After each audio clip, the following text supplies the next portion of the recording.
आज के तारीख में देश में एवरेज सैलरीड एम्प्लॉयज़ बहुत ज़्यादा परेशान है। ये लोग अपने बेसिक नेसेसिटीज़ को भी पूरा नहीं कर पा रहे क्योंकि इनकी सैलरी से ज़्यादा तो तेज़ महंगाई बढ़ रही है। आज देश में 20% से भी ज़्यादा लोग सैलरीड एम्प्लॉयज़ है और मार्केट में जॉब्स को लेकर इतनी अनसर्टिनिटी है आफ्टर कोविड कि लोग आज मिनिमल सैलरी में भी काम करने को तैयार है।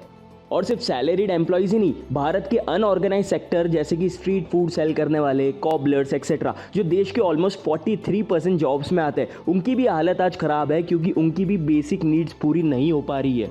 This is sad reality of India कि देश के ज़्यादातर लोग आज कॉस्ट ऑफ लिविंग क्राइसिस से गुजर रहे हैं। मतलब अपने इनकम से वो अपने बेसिक नेसेसिटीज़ जैसे कि रेंट, फूड, मेडिसिन, इलेक्ट्रिसिटी, इन सबको भी पूरा नहीं कर पा रहे।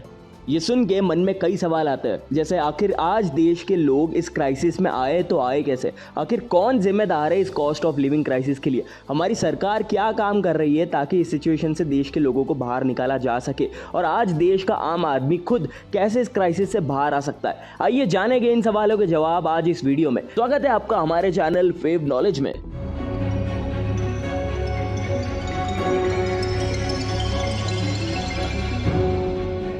इस वीडियो को स्टार्ट करने से पहले हम क्लियर कर देना चाहेंगे कि हमारा इंटेंशन अपने देश या फिर सरकार को डिफेम करना ज़रा भी नहीं है, बल्कि इस वीडियो के ज़रिए हम हमारे व्यूवर्स को फैक्ट बेस्ड रियलिटी बताना चाहेंगे ताकि वो इन्फॉर्म डिसीजन ले सके regarding their cost of living expenses. सबसे पहले कॉस्ट ऑफ लिविंग का मतलब समझते हैं। In basic terms cost of living वो एक्सपेंसेस होते हैं जो इंडिविजुअल के लिए नेसेसरी होते हैं, like for example food, rent, electricity, medicine etcetera. और कॉस्ट ऑफ लिविंग क्राइसिस का मतलब होता है कि एक इंडिविजुअल अपने सैलरी या इनकम में अपनी नेसेसिटी भी पूरी नहीं कर पा रहा। फॉर एग्जांपल अगर एक इंडिविजुअल की सैलरी है 15,000 रुपये लेकिन उसकी बेसिक नेसेसिटीज़ के एक्सपेंसेस है 15,000 के ऊपर, तो वो कॉस्ट ऑफ लिविंग क्राइसिस में आ चुका है। इस केस में ये सेविंग्स करना तो दूर की बात, इस इंडिविजुअल को लोन लेना पड़ेगा ताकि वो अपने बेसिक नेसेसिटीज़ को पूरा कर सके। आइए जानते हैं उन रीजंस को जिनकी वजह से कॉस्ट ऑफ लिविंग आज भारत में इतना एक्सपेंसिव हो रहा है। सबसे पहला रीज़न है इन्फ्लेशन। टाइम के साथ साथ गुड्स एंड सर्विसेज की प्राइसेस बढ़ रही है। इन्फ्लेशन होने का मेन रीज़न है कि प्रोडक्ट एंड सर्विस की डिमांड बहुत है लेकिन सप्लाई लिमिटेड है, तो उसकी प्राइस बढ़े जा रही है। लाइक फॉर एग्जांपल समर्स में अल्फोंसो मैंगोस या फिर हापुस आम की प्राइसेस आसमान छूती है क्योंकि उसकी डिमांड पीक पर होती है लेकिन सप्लाई बहुत लिमिटेड होती है। हमारे देश में इंडिविजुअल्स की सैलरी में कोई सिग्निफिकेंट राइज हमें देखने नहीं मिला है, लेकिन बेसिक नेसेसिटीज़ के प्राइसेस आज आसमान छू रही है। लाइक फॉर एग्जांपल इस फाइनेंशियल ईयर इलेक्ट्रिसिटी की प्राइसेस हमारे देश में 14% से बढ़ चुकी है। कुछ स्टेट्स जैसे कि महाराष्ट्र ने 30 to 40% इलेक्ट्रिक टैरिफ लगाने का प्रपोजिशन रखा है। अगर मेडिसिन की बात करें तो भारत में क्रिटिकल मेडिसिन की प्राइसेस 14% से बढ़ चुकी है। गैस सिलेंडर की बात करें तो साल 2019 में गैस सिलेंडर अराउंड 750 रुपीज़ का आता था, लेकिन आज यानी 2023 में यही गैस सिलेंडर 1200 रुपीज़ के आसपास मिलता है, यानी ऑलमोस्ट 50% से हाइक हुआ है गैस सिलेंडर प्राइसेस में। और ये सब तो रोज़मर्रा में लगने वाली चीज़ है। अभी तक तो शॉपिंग, एंटरटेनमेंट, आउटसाइड फूड या दूसरे और कोई शौक के प्राइसेस तो हमने देखे ही नहीं है। कॉस्ट ऑफ लिविंग क्राइसिस का दूसरा रीज़न है रेंट कॉस्ट या फिर हाउसिंग कॉस्ट। भारत की जो मेजर सिटीज़ है जैसे कि मुंबई, बैंगलोर, पुणे एक्सेट्रा, यहाँ पे रेंट वोपिंग 23% से बढ़ चुका है 2019 से लेके 2023 के बीच। यानी जो आदमी 2019 में 15,000 का रेंट पे करता था, 2023 में सेम प्रॉपर्टी के लिए उसे 18,450 पे करने पड़ रहे। ये रेंट हाइक कोविड में लॉकडाउन्स की वजह से हो गया, बिकॉज लॉकडाउन्स में रेंटल बिजनेस ऑलमोस्ट बंद हो गए थे एंड लॉसेस को कवर करने के लिए रेंट इंक्रीज हो गए। एक और रीज़न है रेंट हाइक के पीछे, वो है रैपिड अर्बनाइजेशन। लोग टियर 2 एंड टियर 3 सिटीज़ से टियर 1 सिटीज़ में शिफ्ट हो रहे हैं एंड रहने के लिए फ्लैट्स एंड घरों की इतनी डिमांड बढ़ चुकी है कि रेंट के प्राइस आज आसमान छू रहे हैं। अब समझते हैं तीसरे रीज़न को, जो है hike in health care prices. हमारे देश में मात्र 37% लोग ऐसे हैं जिनके पास हेल्थ इंश्योरेंस है और आज के तारीख में हेल्थ केयर की प्राइसेस बढ़ते जा रही है। और अगर किसी के फैमिली में रेगुलरली हेल्थ केयर की सर्विसेज लगती है फॉर एनी रीज़न, तो इस फैमिली के इनकम का एक बहुत बड़ा चंक हेल्थ केयर में खर्च हो जाता है। चौथा रीज़न है hike in fuel prices. Bharat में 2019 में पेट्रोल के प्राइसेस थे अराउंड 75 रुपीज़ पर लीटर और डीजल था अराउंड 68 रुपीज़ पर लीटर, लेकिन आज की तारीख की बात करें तो पेट्रोल 107 रुपये पर लीटर एंड डीजल 95 रुपीज़ पर लीटर। मतलब ऑन एन एवरेज मात्र 3 साल में 42% से फ्यूल के प्राइसेस बढ़ चुके हैं।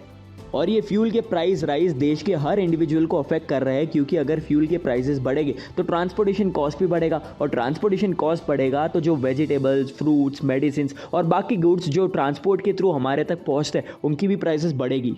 अब देखते हैं सबसे मेन रीजन को कि क्यों आज लोग कॉस्ट ऑफ लिविंग क्राइसिस में जा रहे हैं, और ये रीजन है lack of rise in salaries. In fact RBI के एक सर्वे के हिसाब से भारत के 85% लोगों को ये लगता है कि उनकी सैलरीज प्राइस हाइक के मुकाबले नहीं बढ़ रही है। अब आप सोच रहे होंगे कि कंपनीज अगर एम्प्लॉयज़ की सैलरीज ही नहीं बढ़ाएगी तो देश के इस क्राइसिस के प्रॉब्लम का सोल्यूशन कैसे निकलेगा, राइट? जी नहीं, जितना आसान ये दिखता है उतना है नहीं। इसे एक एग्जाम्पल से समझते हैं। सपोज इकोनॉमी में इन्फ्लेशन बढ़े जा रहा है तो देश का आम आदमी अपने अननेसेसरी एक्सपेंसेस जैसे आउटसाइड फूड, मूवीज़, लीजर, इन सबको कम कर देगा ताकि पैसे सेव हो सके। अब सपोज देश के मेजॉरिटी ऑफ लोगों ने सेविंग्स करने के लिए मूवीज़ देखना ही बंद कर दिया थिएटर्स में जाके, तो सिनेमा इंडस्ट्री का रेवेन्यू कम हो जाएगा, और सिनेमा इंडस्ट्री का अगर रेवेन्यू कम होगा तो वो कहाँ से अपने एम्प्लॉयज़ की सैलरीज बढ़ाएंगे। And this is applicable for each and every industry in the country. ये एक लूप की तरह है जहाँ पे लोग चीज़ें अफोर्ड नहीं कर पा रहे और कंपनीज अपने एम्प्लॉयज़ की सैलरीज नहीं बढ़ा पा रही, और इस लूप का असर देश की इकोनॉमिक ग्रोथ को नेगेटिवली करेगा। और लास्ट 23 साल में सबसे लोएस्ट सेविंग्स जो कि 5.1% ऑफ इनकम हमें देखने मिल रही है। अब आइए देखते हैं कुछ ऐसे प्रैक्टिकल सॉल्यूशंस जो ना सिर्फ आपको कॉस्ट ऑफ लिविंग मैनेज करने में मदद करेंगे बल्कि आप ज़्यादा पैसे भी अपने इनकम से सेव कर पाओगे। सबसे पहला सोल्यूशन है to increase source of income. आज के टाइम में एक रेगुलर जॉब के साथ साथ ऐसे कई वेज है जिसमें आप अपनी इनकम बढ़ा सकते हो, like doing freelance work, small business, investment, part time jobs etcetera. इस एक्स्ट्रा इनकम से कॉस्ट ऑफ लिविंग क्राइसिस से बाहर निकला जा सकता है। दूसरा सोल्यूशन है बजटिंग। आपका कितना एक्सपेंस है, कितनी इनकम है, इसका पूरा बजट आप एडवांस में तैयार करके आप अपने अननेसेसरी एक्सपेंसेस को कम कर सकते हो और एक बजट सेट कर सकते हो कि इस अमाउंट के ऊपर मैं अपना एक्सपेंस नहीं करूंगा या करूंगी। बजटिंग आपको सिर्फ सेविंग्स ही नहीं बल्कि इन्वेस्टमेंट में भी हेल्प करेगा।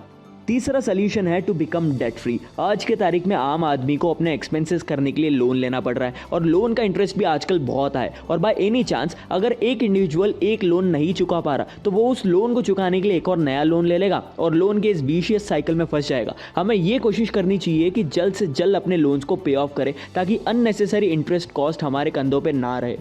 क्या आप भी कभी इस कॉस्ट ऑफ लिविंग क्राइसिस में फंस चुके हैं, और अगर हाँ तो आपने इस कॉस्ट ऑफ लिविंग क्राइसिस से निकलने के लिए क्या क्या किया, हमें नीचे कमेंट सेक्शन में लिख के बताएं ताकि ज़्यादा से ज़्यादा लोगों की मदद हो सके। ये वीडियो देखने के लिए धन्यवाद। आशा करते हैं कि आपको ये वीडियो पसंद आई होगी, और ऐसी और भी detailed, informative and interesting videos देखने के लिए हमारे चैनल फेव नॉलेज बाय ऋषि को सब्सक्राइब करना ना भूलें। मिलते हैं अगले वीडियो में, तब तक के लिए goodbye and take care.